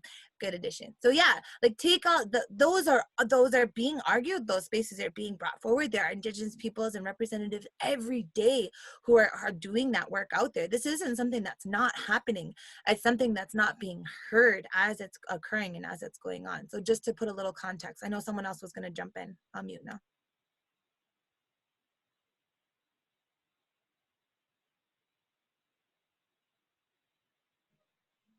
I don't know if someone else wanted to jump in. I kind of jumped in on that one. Thank you so much, though, Ian. Yeah, I would also say too, if you really start looking at some of those deals and where those payments were promised in those treaties, again, like Katie was saying, you've got to really narrow down those exchanges. And what you'll often find out is that there was some sort of a middleman in that process that was non-native, that oftentimes got a ton of money out of those deals. So even though it was considered a payment to the tribe, like the tribe would still just get like a fraction of it. So those are things that aren't even talked about and discussed, but they are documented. Mm-hmm. Like they're documented, but nothing's ever really done about those things. And yes, we've had our own form of government as well, and that's never been recognized. And I think your point that you were bringing up as well, Ian, that the United States would often find someone that was agreeable and call them a chief or call them a headman or whatever, and make these deals on behalf of the people, when the people themselves had never actually turned to this particular person to be a spokesperson for them. And so that's happened often. Yeah, that's really well documented. Anton Troyer has a book. It's called The Assassination of Hole in the Day. Here it is right here, y'all, if you want to see it. I don't have a cover on this one. This is a really good example of a book that will like actually show you all the documentation of examples of how how the United States played back and forth during those treaty writing times, played between that. Now, this is this example from Minnesota. It's just one that's documented, but there's so many that are out there. And we shared this in that first part of the conversation, right? Most of the time when decision makers were being sent to these treaties and these negotiations, the decision had already been made. And the decision had been made by the factions. And I'm coming from an Ojibwe perspective. Of those three sources, the women, the warriors, and the elders, that's how they described it. So those dudemak, those leaders who were there and fulfilling their roles, that's what they were doing when they were coming forward. That was when folks came forward with that consensus, that was already decided upon. And when that happened, when the community showed up like that, it was common practice to turn to someone who would be more agreeable. That's the medals, right? To honor someone with a medal. That there's a whole background in history of medal chiefs and chiefs who were bestowed the honor of being a medal chief by the United States, by an agent, by a U.S. Indian agent, in order to be able to make those agreements. And so again, history. So many different examples and such good questions. I really appreciate all that. So does anyone else want to jump in on that? We have lots of space. We kind of formed some questions for everyone, and I'll share my screen for this last little bit of it. So part of what we want to do is we're kind of bringing these conversations forward. We're really looking to like we said, walk forward with this. And we want to think about this, not just because we're having the conversation now, but we would like to kind of walk forward with this. We didn't do a breakout session the last time around. Garrett, I don't know what our numbers are looking at, if we still have enough folks on who would like to break out into this. We'd asked people to come. We sent an email out last night kind of asking people to bring some examples of how they are are seeing some of these examples, and kind of like how Jared was sharing with us, what's happening in your communities. Where do you see these treaty rights bringing forward? And so this is kind of a space where we kind of want you to think about that. And we ask if anyone has any other examples from their communities, if they would be willing to share with us when we come back out of this breakout. For everyone else who might not have something like that, that they're thinking of, who might not be actively engaged in treaties at this moment, but are learning about it, this is one of the questions we are hoping to have you think on. As people who are participating in the settler society, we're deriving these significant benefits from all of the treaties and the things that we're hearing about. How do we heal these relationships and uphold our treaty responsibilities more justly? And what are actions that we could take in walking forward? What are things that you are seeing in your communities, or actions you yourself are taking, or actions you could take in order to kind of bring some of this justness forward? So that's if you would like to share with anything when we're returning back into the main room, quick type stack in the chat, and we'll kind of call you up one at a time. So that you can kind of share with us. And we're willing to sit and have this conversation as long as you are. So we typically try to not close our conversations off with a time. If you have to leave, we completely understand. If you're having a good time and you want to keep talking, we're here to listen and to record and to share. And so I will step back from sharing my screen right now, and I'll see whoever's going to come hang out with me in my chat room in our little breakout. And I just want to say miigwe chapaje to you, Jared, for sharing with us your example and your story. It's so important and really valuable. Thank you, Ian, for stepping in, and Dwight too for sharing a little bit with us. really appreciate all that participation and these really wonderful questions. This is how change happens, in all honesty, is the way we talk and the way we question. It really is. So, gonna budge me on my nick nongum. Garrett.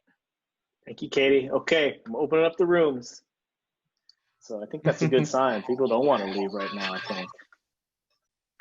Yeah, good conversations now going they're on. coming back. Yeah. Yeah, people don't want to leave. We're back. Yeah, we Wait, were having Alex some good and conversations. Chris, were you both in the same? It was you, Alex, Chris, and Clay, right? Yes. Chris, so Cass Tech alum, talking to Alex, and I saw Alex comment. I was like, well, Chris is going to pick up on that. A long time ago. We're everywhere though. Cass Tech alum. I've gotten a sense of that. There's one in the upper left. We're everywhere. What year did you including Yosemite National Park? I was class of 2000.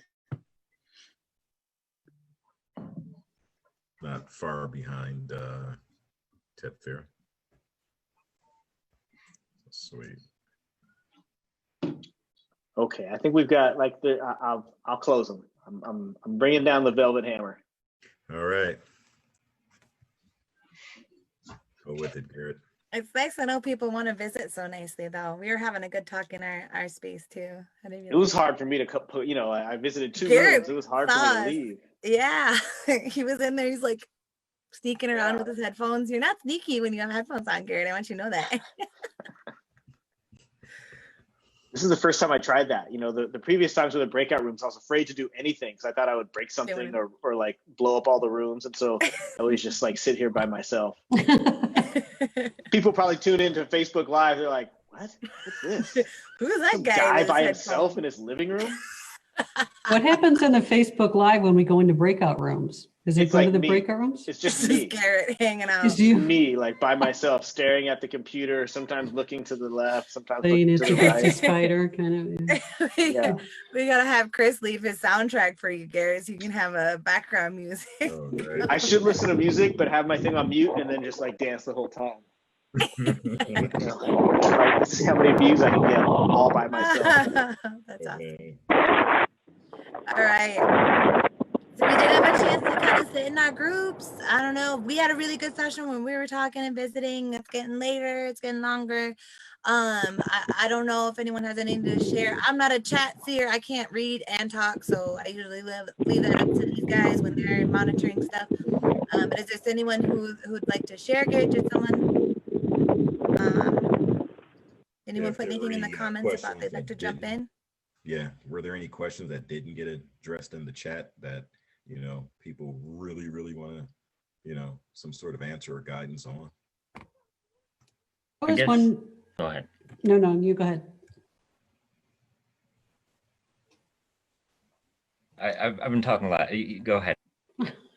I was wondering, Katie, you had mentioned the canons, and it seemed to me that,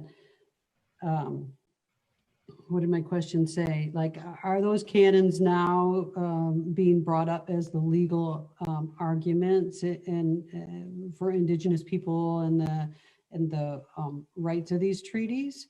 Are those canons? I mean, and how is that landing in the courts or in with those legal arguments?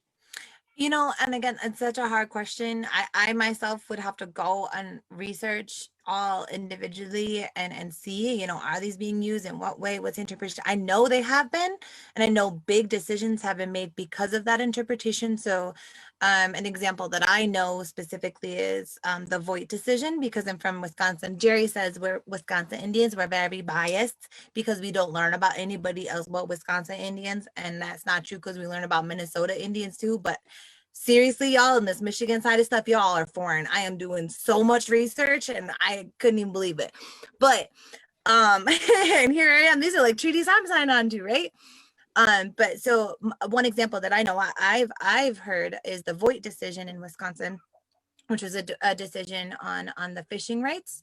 And it was a major player in the decision on fishing rights. Part of that was decided in the court itself. One of the parts of the decision that they made was this idea that, way back in the day when this decision was made, when this treaty was signed, you know, you guys, you had retained this right, but there were never any parameters around how you could do it, because one of the arguments people were making was like, well, you're using metal boats now, and you used to only use canoes, and why are you not using bow and arrows, right? And so that idea of like, well, do you have to use it as like the way that you use it so long ago, or was it interpreted to be able to evolve? Like, would we have not wanted to use technologies as it came forward? No, of course not. And so those canons are being used in that form, right? Like that interpretation, that there are judges out there who are like, well, if you look at the interpretation of it, those parameters wouldn't have been put on the communities. So yeah, of course they can use their spotlights and their batteries and their metal boats and, you know, metal spear tips like that. We're not going to make you use bows and arrows and stakes. That's one way of interpretation. That's one way that I know for sure. You'd have to go back and look and see, is that argument being made by the attorneys? I would find it very likely that that's part of what these attorneys are bringing forward, because it's very important in terms of winning some of those legal battles. Like, what would interpretations would it be? But I know myself as a researching student, I've had some access to Ojibwe. I have the ability to speak some Ojibwe. I have read and studied some Ojibwe. And I am right now, as part of my tasks, reading some of these treaties in the original Ojibwe in order to interpret how that's understood. And I'm not the first one, but there's not many of us who are doing that work in Ojibwe, coming from that space of Ojibwe as someone who's thinking from a Western intellect as well as an Ojibwe intellect. I know most of the people who are doing that work in Ojibwe, right? Like, and they're showing up at my desk with the paper they just read. And so it's really important to understand that this work, the way that we're construing it right now, it's newer, not new, like not brand new. This is stuff people have been doing for decades now. This is work people have been struggling through for decades, since the inception, since this started. But there are people now who are taking this other spin on it, because we're looking at this idea, the fact, when Native American studies, the idea of being an American Indian scholar, that's like the 1970s, right? Like, that's when it started. They created it. And those people who created those departments and those understandings, like, there are professors right now. They're the ones who are teaching us. They're like, listen, we were in grad school and we didn't have this option. So you do now, because I'm going to start teaching you. And so we're really fresh and new into that space, into those ideas of being, you know, what does an American Indian scholar look like? How do we meld? How do we merge? How do we bring these forward? And so those interpretations, again, so complicated, so many options. And what would that look like? You couldn't answer for every single one. I'd imagine, yes, people are using it. How they're being used, in what way, and what creative, beautiful, wonderful new ways are people melding those around to make sure that case law can be established. I couldn't speak to that per se. I don't know if that helps or not, but that'd be my specific response to it. If anyone else wants to add to that.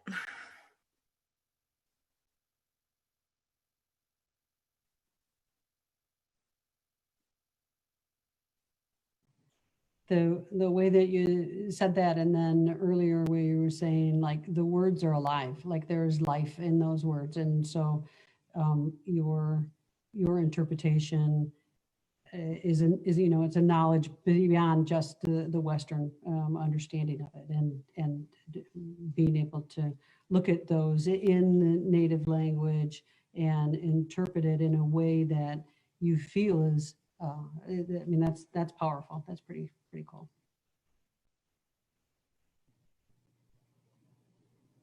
Yeah, thank you so much, Susan, for your question. I appreciate that.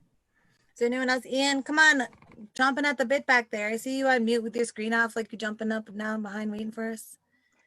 Nick Estes recently said in webinar on abolition, Native American Indigenous Studies. Wait, what's Andrea saying? I just saw that there's a chat up. Sorry, I can only read a little piece of it. I'm trying to read. Okay, I'll read it. It says, Nick Estes recently said in a webinar on abolition / that Native American Indigenous Studies as a field was founded in Stillwater Prison in Minnesota by a group of inmates. Yeah, that was on his podcast on American Indian movement and how those were like when that was happening. So that was in the as they're being in prison, that was when those were brought forward as a result of the American Indian movement. And he's got an extensive podcast. I love Nick Estes. He's come up here in snowshoed. You ever seen a big tall Lakota man on some big old snowshoes? It's fun. I challenge all y'all, come hang out with. We'll put anyone on snowshoes. We've had a Ghanaian man on snowshoes up here. It's good stuff. But Nick's got some really good points, and that specific podcast it was specifically talking about the American Indian movement and how, like, looking through what the impacts of that has been. And I would really challenge anyone who wants to start learning more about that. It's called the Red Nation podcast. And that's the one he hosts. There's so much information on there, and he goes beyond just this conversation that's just like centered here. It's very North American, South American. It's looking at indigeneity. They explore and expand on the Palestinian rights and what's happening in Palestine and Israel. Like, they really explore all over the world and what it means to be a Red Nation, a member of these indigenous communities. They have a whole movement, and then they have a group. They have a series of pledges of and they have not a manifesto, but I guess that's kind of what they're called, of where they list, the expectations that we'd have, whole website and everything. So it's a really good resource. Thank you for sharing that, Andrea. I just wanted to share a reflection on the kind of the prompt that we gave for the breakout. I've been thinking about it because, I was talking to Katie earlier as we were trying to craft it and word it. One way I've been thinking about it is, in terms of how do we sort of like start to heal the relationships and uphold, so our treaty responsibilities more justly. I think about myself just like one person, right, in the midst of this big, man, it's a little bit of a mess what we got, but I'm just one person, right? And I think one way that I feel like I can be a part of the healing and be a part of, like being a signatory to these treaties in a more just way is just like really respecting the relationship and my way of, being in community with my neighbors and anyone, and people that are, like the signatories from the Anishinaabe. I'm thinking about it in a way of like the most important relationships in my life in terms of family, friends, people that I care deeply about. Like, the only way for me to really show up to those relationships is to respect them and listen to them and think about them all the time. And so, like, me as a signatory to a treaty from the settler side, I think the way that I can sort of like move forward more justly is to think about, the indigenous treaty signers all the time. And just like always like be thinking about that about my action of my life in relation to, the folks from the indigenous communities that, are signatories to those treaties. So anyways, that's one thought I've got about that. Anyways, great. Come on, Ian, I see you over there. Okay. Yeah, so I guess I was part of a diasporic delegation. So all of us were discussing about how, as folks who, came from either as refugees or for other reasons, what does it look like? And came to kind of settle on the idea that we, at least some parallels in what we see and fundamentally what's needed regardless. So for example, the parallel between land back and reparations for diasporic Africans, and what does that look like? What do those needs look like? And in kind of a position of co-liberation.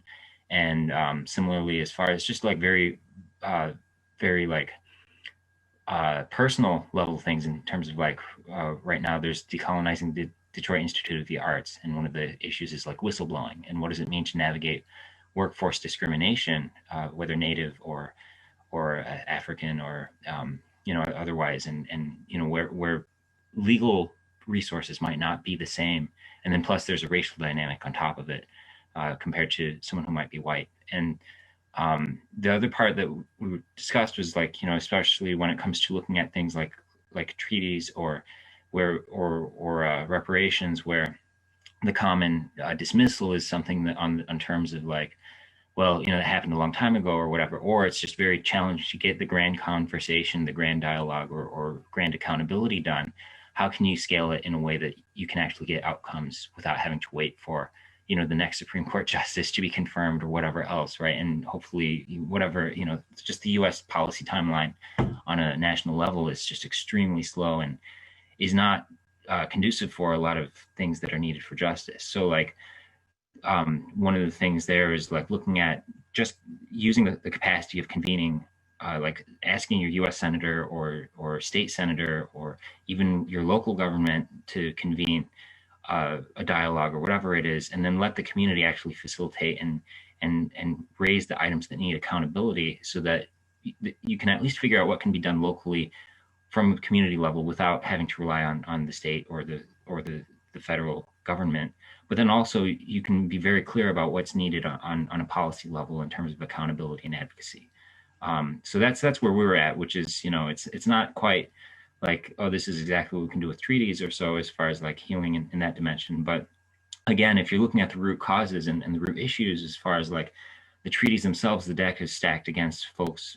It had erasure designed into the process in mind.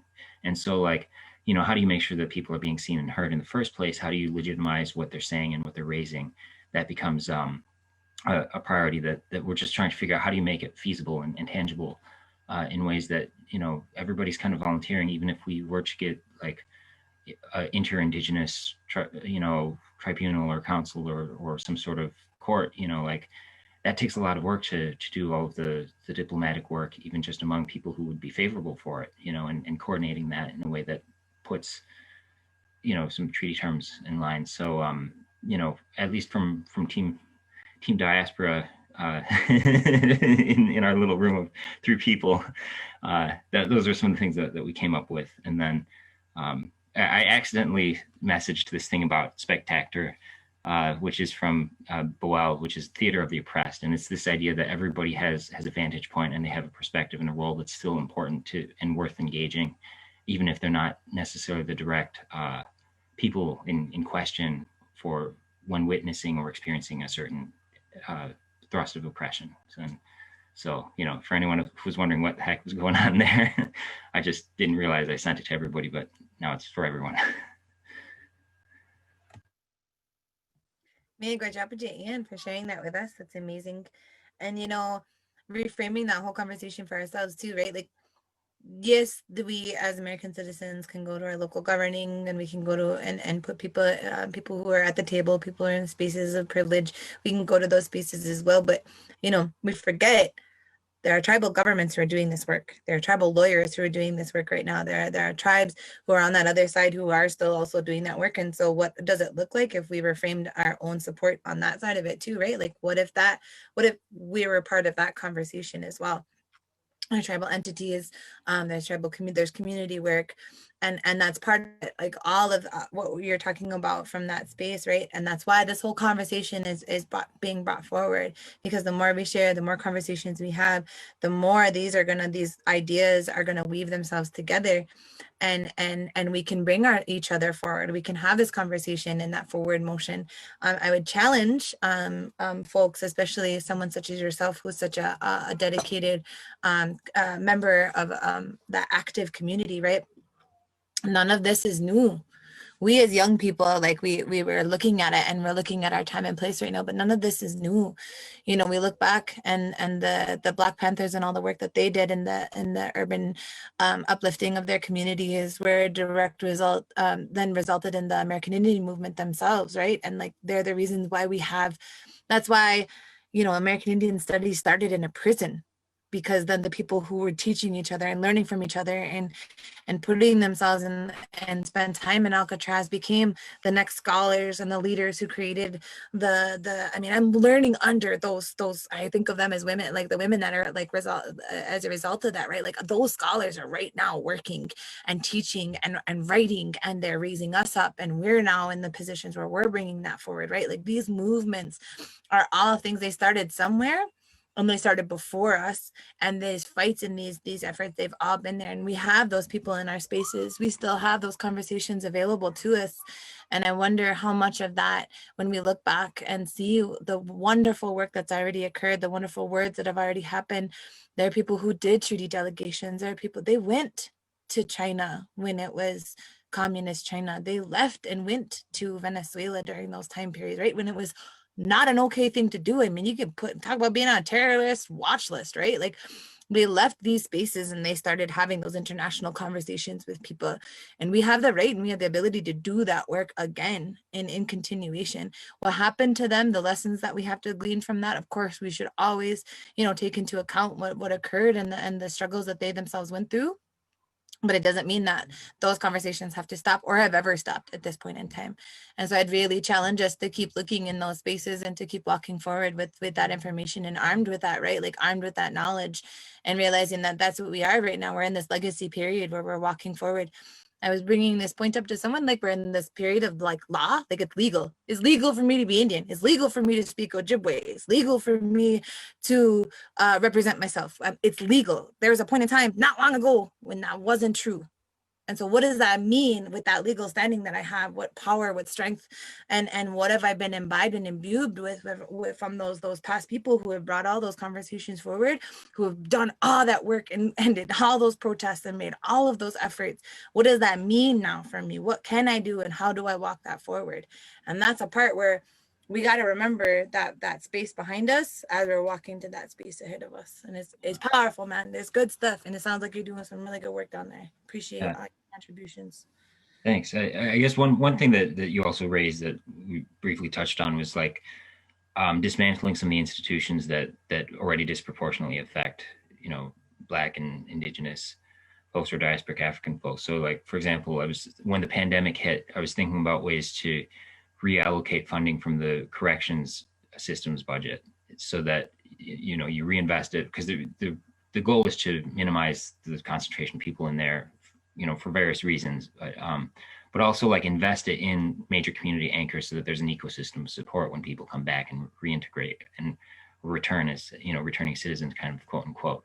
But also like, how can you expand that definition, right? And again, this becomes like a reparations type thing where you can look at it from a liberation kind of lens of like, just define that as like folks who have been historically, disadvantaged or oppressed, and what kind of support is needed. And so like that, as far as like answering the core question of like what kind of healing could be done in the relationships, that's kind of what we could uplift from our conversation.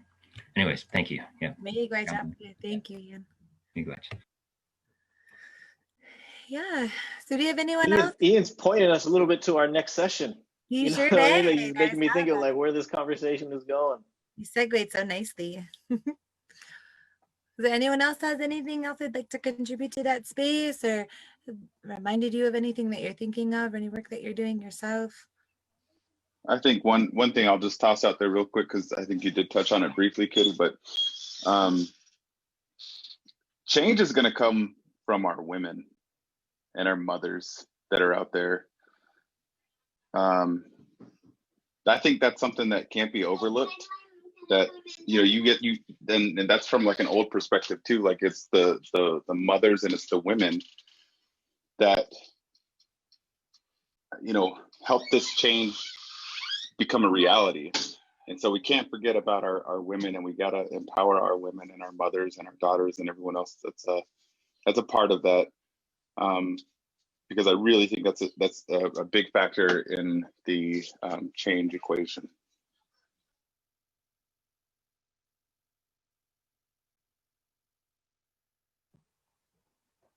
Did you cut out, or did you, Debbie, say?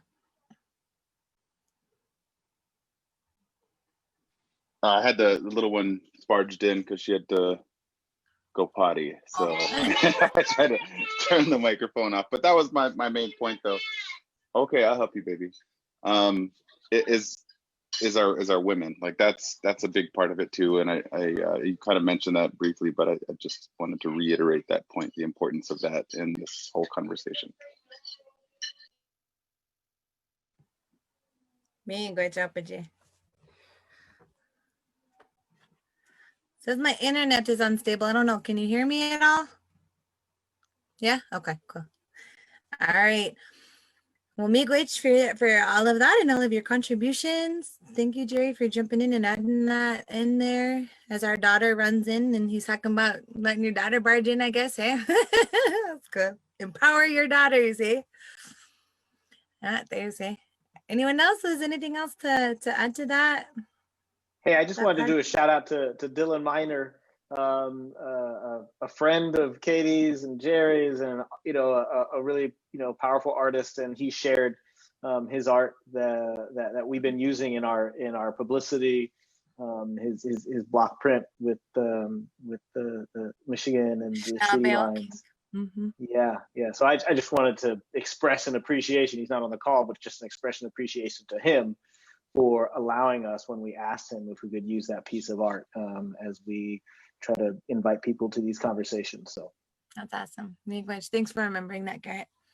So we're hoping to have the next part of our conversation. So we have this set up like we showed you in the beginning, a 4-part kind of series, because this is a big, long, huge conversation, and we want to make it as accessible as possible.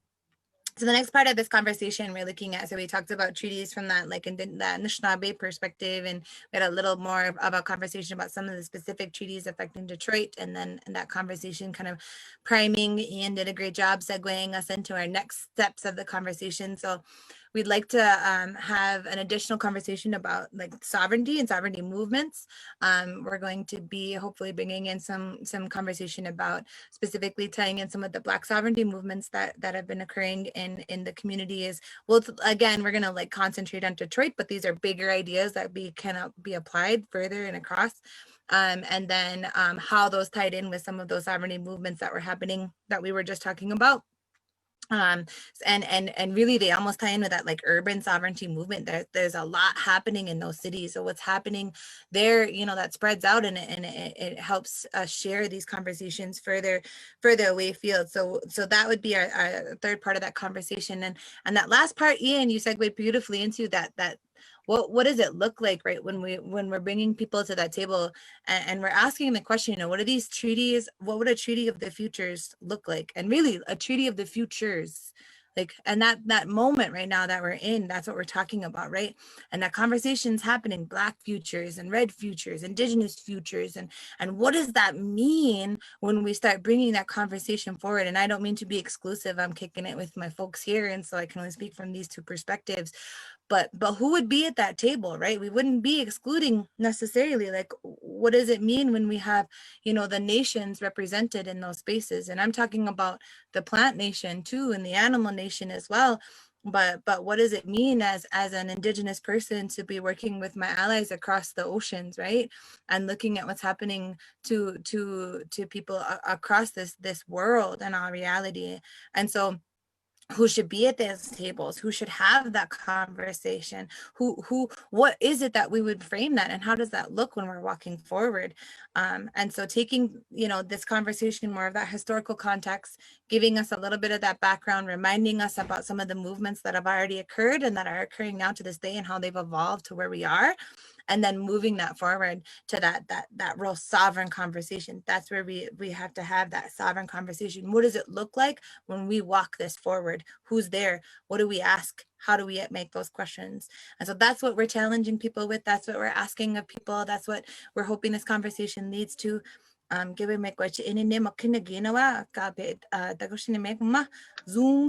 Thank you so much, all of you, for coming and for joining us here and staying on and hanging out. And I don't know, it's gonna put me on my nickname. I've been talking all night, so really appreciate everybody being with us. Thank you so much. Mm-hmm. Hope you come back again. All right. Thank you, everyone. Hope to see Great. you all again. Thank you, Katie. Thank you all. It's a lot of work. Thank you. Thanks, everyone. Thanks, Bye. Lisa. Bye. Thanks, Susan. Good night. Good seeing you, Cole. Yeah. Good to see you, Jack. Mm-hmm. Tuning in after a long day. Hi, Jack. Thanks, Susan. Hi, Katie. Thank you, guys. This is phenomenal. Glad you felt that way, Susan. Forward to the next time. Yeah, right on, Ian. Thanks. Appreciate it, man. Really do. Ian. He co-hosted that whole second half there. Ian was part of the conversation from the moment he registered. I know. We stole your on the Google form. Use Ian. Asking permission, but we might use it anyway. Yeah, I saw that, and they said I was going to be there. I was like, oh, I guess I've been hold on to the panel or something. We pulled you in. You didn't know we sneak people in like that. Yeah, well, thank you. Yeah, it's been a great privilege and pleasure, and thanks, Chris, also for uplifting us. Mm-hmm. Yeah, that's great. I'm glad I got to meet some of you and see some of you again. Hi, Jack. I think we met earlier this year or sometime in a warm, slightly rainy season. Yeah, good seeing everybody. Thank you. All right. Yeah, man. Mama, get go. All right.